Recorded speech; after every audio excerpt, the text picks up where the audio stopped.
So I think that's the first time I've ever been called an old friend, literally. So thanks. Thanks, Ken, and thanks for welcoming us to your home. It's great to be here. Lovely spot.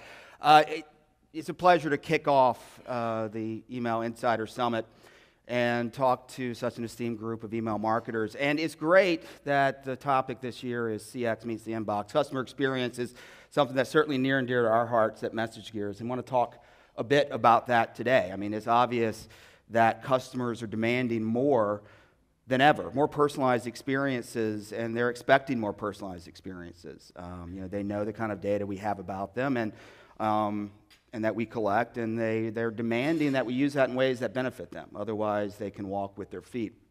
And I wanted to start, as I was putting together this presentation, I was thinking about positive experiences that I've had recently with uses of data or uses of personalized service that has worked well for me. And I think Delta does a really good job of this. They have a new app for their flight attendants where they can pull up the seat map as they're walking down the aisle, click on a seat, and they can have the passenger's name, their medallion status, the number of miles, where they're flying from, what their final destination is, previous order history on flights. They can really personalize the experience for you on the flight and make it easier for them to give the service that you deserve, effectively. Unfortunately, my car was in the shop last week. This is a true story. And so I go on Saturday to pick up my car. It had been ready for a couple days.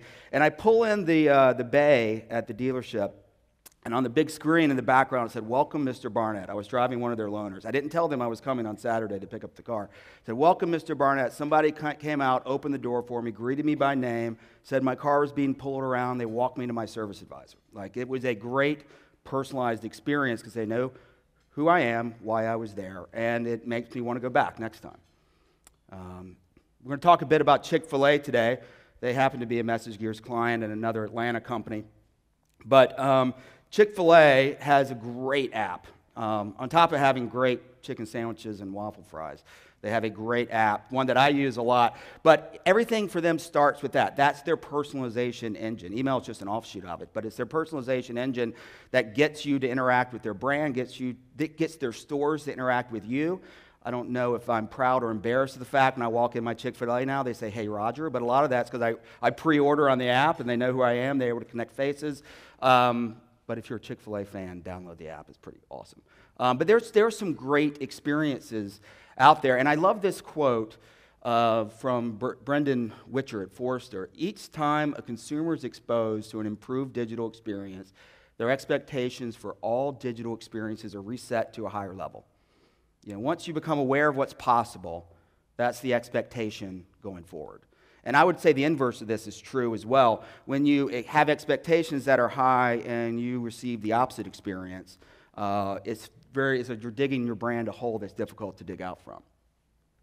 But the problem is, and I won't go through this in detail, but this is another Forrester slide. Forrester, through all of their consumer surveys, customers are saying email is not being more personalized. So if you look at 2012 to today, those green bars are almost even in terms of people saying that the emails they receive are more or less relevant. So we're living in a world where customers are experiencing more and more personalization. They understand what's possible, but they're not receiving it from the email channel. And I think that's probably why we're all here this week, and we're going to talk about that today. When we were putting together this presentation, I was sitting down with my marketing team, and we were saying, hey, let's come up with some actual email experiences that we've had over the last few weeks that have fallen short of expectations. So one of the guys on the team, on Will's team, who's here, raised his hand. He's like, I just bought Jay-Z and Beyonce tickets, and they were expensive. They were like $800 each, and so he went to the website, bought the tickets, super excited, went home, showed his wife, and the next day, instead of receiving an email that says, "Do you need parking for Jay-Z and Beyonce?" or "Here's some other shows that are in the area around that same time," or better yet, "Here's a link to the greatest hits for Jay-Z and Beyonce to get you fired up for your upcoming concert," right? No, he got an email that said, "Those Jay-Z tickets could still be yours," right? And then the next day it was, "If you're interested, we know it, they're still available, come and get them." The next day is, "Download our app, you can buy them faster," right? What was a positive feel-good moment turned into just a terrible feeling, around that around that brand. Another guy in our marketing group raised his hand. He just reserved a hotel room for his family vacation in San Diego. It was the same experience. He reserved the room. He's a loyalty member for this particular brand, reserved the room, and the next day got an email that said, don't forget to finish booking. Now he was worried at this point, right? Because he thought, well, maybe I didn't click the final confirmation button. He goes back to the site, he logs in, he looks at his upcoming trips, and sure enough, his hotel room is there. So not only did he get an annoying email that was frustrating, but it took time out of his day and caused him stress he didn't need, and the emails, of course, kept coming. Oh, that last one's my favorite. Dear preferred guest. When they know who he is, right? They know his name, they know who he is, they know his history, they know where he stayed on their properties, and he gets an email from his brand that says, Dear preferred guest. And here's a final one that, this was actually in a Wall Street Journal article about a woman who was shopping at a national brand for purses online, put 2 or 3 purses in a shopping cart, and actually didn't purchase, and she has come to expect to get relevant follow-up emails. And so instead, her emails were for shoes and for denim and for dresses. And her quote to the Wall Street Journal was, it just really annoyed me. A, they're sending me emails that I didn't want, but if they're going to send them to me, send them for something that I was shopping for and didn't purchase. And so so opportunities and expectations get turned into disappointment. And unfortunately, the email channel is to blame for a lot of these negative experiences. So we know more about our customers than ever before. The brands here have invested in customer data platforms, consolidating their customer data in one location, getting to know their customers better than ever. And the key is our customers know how much we know about them. This is, and I love this, and so I'm going to read these. But so when Spotify's customers walk down the street and they see these 2 billboards, I'm going to read these. It says, Dear person who played Sorry 45 times on Valentine's Day, what did you do? Or here's another one. Dear person in the theater district who listened to the Hamilton soundtrack 5,376 times last year, can you get us tickets? So what's great about this and what I love is it shows Spotify's bragging about how much they know about their customers. And their customers, instead of looking at this and saying this is creepy, they're like, think of all the ways Spotify can personalize my experience. This is awesome, right? They know where I'm listening and what I'm listening to. They can recommend songs. They can do other things. So this is what customers have come to expect. But it's not what they're getting in the email channel. So I'm going to take a few minutes and I'm going to talk about why. The email is the only channel where this is true across online and offline, where the data you need to do your jobs lives in a vendor that is a different place than where the data exists about your customer. Right? So if you're a large enterprise brand, your customer data that we talked about, all the knowledge and information sits behind your firewall. It could sit in a cloud somewhere, but it's your system behind your firewall. And it takes a lot of PII data, which is new concern, not a new concern, but a heightened concern because of GDPR and other reasons. And it contains all the information from all the various sources that you have. But the problem, and it's an industry problem, is the vast majority of brands, enterprise brands, they use marketing cloud vendors, which are SaaS providers. And I like to say I've run SaaS companies for 20 years. I love SaaS, but it works great when you collect data in the cloud and you use data in the cloud. That's not the case for email. For email, your data, your customer data, your PII data, all your data from all your sources sits locally behind your firewall. So to use a marketing cloud ESP, you need to take this data, you need to ship it up there, and you need to do it every day. And by all accounts, in almost every situation, it's a subset of your data. So it's not all your data, it's a piece of your data. And because you need so much data for B2B companies or mid-market companies, maybe you could do it more often. But for big data sets, like all the brands here, it's generally daily syncs or sometimes even less often. So as email marketers, you have this structural constraint of looking at a subset of your data that's not real time to send out the emails that you're sending. And this is why we deliver sometimes bad experiences over the email channel for our clients. So I know that the folks from MoveAWink are here, LiveClicker are here, and we love those guys, and you should be using products like theirs. But one of their use cases is the ability to go to your website scrape data off of your website and then put that in your email so you can get up-to-date data out to your customers over email. Think about the lunacy of that, right?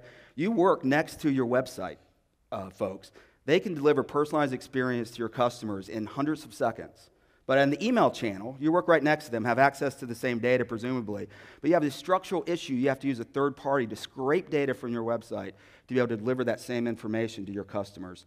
It's expensive. It's a workaround. It's an unnecessary workaround. And it's difficult, too, to have all the different use cases to make that work at scale. So imagine if the inverse were true. Imagine if I took a Delta flight and it was 2 or 3 days before it showed up on the website what my miles were. Or I called and made an airline ticket, and it didn't show up for 2 or 3 days on the website. It would be big. People would be getting fired, right? Because that's a terrible experience. I don't think email should be held to less of a standard. And I think as marketers, we should have the power to deliver those same kind of surprise and delight experiences to our customers. And I just think as an industry, we're better than this. It's not because we're not smart or we're not working hard enough or we're not motivated enough. It's we have structural issues that prevent us from doing it. So let's wipe the slate clean. Let's start with the blank slate. How do we solve this problem? What would the characteristics of your ESP be if you were to start from scratch? Well, we think that access to all your customer data in real time, all your data, not some subset of your data that somebody decided 5 years ago to put into a data mapping and data transformations into your cloud, but all your data and real-time data, not 24, 48 hours late, all your data in real time. We think that it should be secure, no worries about GDPR. If your PII is local, it stays local, you should have access to it in ways you have access to all your data, but and you're not limited by that. It should be easy to implement. One of the biggest barriers in this industry is changing ESPs because we all know how painful it is. It shouldn't be painful. And the main reason it's painful is because of this data disconnect, and it creates massive stickiness. I've talked to so many customers who aren't happy with their ESP but are afraid to move because it was so hard to get on the ESP in the first place. So switching should be easy. I think that is a criteria. You should send better messaging. It should be full-featured around drag-and-drop content and journeys and incredible real-time audience builders and counts and all of those things. And finally, last but not least, your ESP should give you the service you deserve. They should work with enterprise customers and be your partner, understand your goals, and help you achieve them. So I think probably all would agree that's a pretty good list. But that list is virtually impossible. We call it the old way, the way legacy marketing clouds operate in the ESP environment. It's virtually impossible to do those things. Will, did we leave this slide in? I'm sorry. It's the old way is your data separated. The new way is your ESP should live on top of your data. We have a hybrid approach. Anything that touches your data, we install a piece of software on top of your data and use that as your system of record. So it's fast, it's up to date, it's easy, there's no data replication, no syncing anywhere, locally or to the cloud. But things that are more efficient to do in the cloud, and we love the cloud, we do in the cloud. We send email in the cloud, we render email in the cloud, we collect aggregated analytics in the cloud. But your ESP should live on top of your data, and the effects can be enormous. We just were at Brightwave, where's Thomas? Brightwave's great event last week in Atlanta at EIQ, and we share a client, Chick-fil-A, and Chick-fil-A came up and talked about these stats that have happened to them since they've come on the MessageGears platform with the help of the great services at Brightwave, obviously. They have email campaigns where they run 32 segments. They have over 500 versions of individual email campaigns that they send out. And since they've been able to be so targeted with all of their data, 20% higher conversions and 5 times the number of memberships on their program since they've launched with our platform. Ebates is a client we launched with last fall, and they described the product as magical. They had a welcome. The day we launched, we literally showed up on site, and we got them going that afternoon. And the day we launched, we set up a welcome series for them that he told us it took months to do in their previous marketing cloud vendor. We did it in an afternoon. And he said it was more sophisticated because we have access to all their data, and it's all real time. We were able to deliver a more sophisticated experience in a program we were set up in an afternoon, something that previously took multiple departments, manual processes and efforts, and still wasn't as good of a program. Expedia is one of our great clients. They've told us that their IT spends 50% less time supporting our platform than they did with their previous marketing cloud vendor, which is a little bit unintuitive, right? We've been conditioned that SaaS providers take less support than products that need to be installed locally, but that's just not the case in email, again, because IT gets so consumed with these daily data syncs and jobs and getting your data up to the marketing cloud just to be able to send emails that they don't get to be strategic. And it's not just our customers or us. The relevancy ring just came out, their enterprise email edition, and we love that they put out an enterprise version this time. And this is one of our favorite quotes. Virtually everyone we've ever spoken with has raved about the people and technology at MessageGears. So a combination of a unique approach in the technology, and because we only work with enterprise clients, we have one level of service to give you the service you deserve. We got more top honors than any ESP in that survey, and they called us revolutionary. Revolutionary technology. So, look, Brant, you should be able to keep up with your other channels. You should be able to send as customized and personalized messaging in real time as your website delivers. You're working off the same data. You're the same company. And tech should liberate you to be able to do that, not put inherent limitations. And that's where too much of the industry is today. Your customers ultimately, and this is why we're here this week, right? The customer experience in email should be surprise and delight, not dread and brand damage, and that's happening too much. So again, no data mapping, no syncing, no lag time for any of your data. We all need to demand more, and hybrid works. Join the great brands that work with MessageGears, and we'll prove it. I mean, again, we can get up and going and installed in an afternoon and get a program running for you. So we're able to do proof of concepts in ways that the marketing cloud just can't do by the nature of the difficulty of the implementations you have to do with their data set. So we'd love to show you how we work and hope that we'll be talking to you this week. Thank you very much.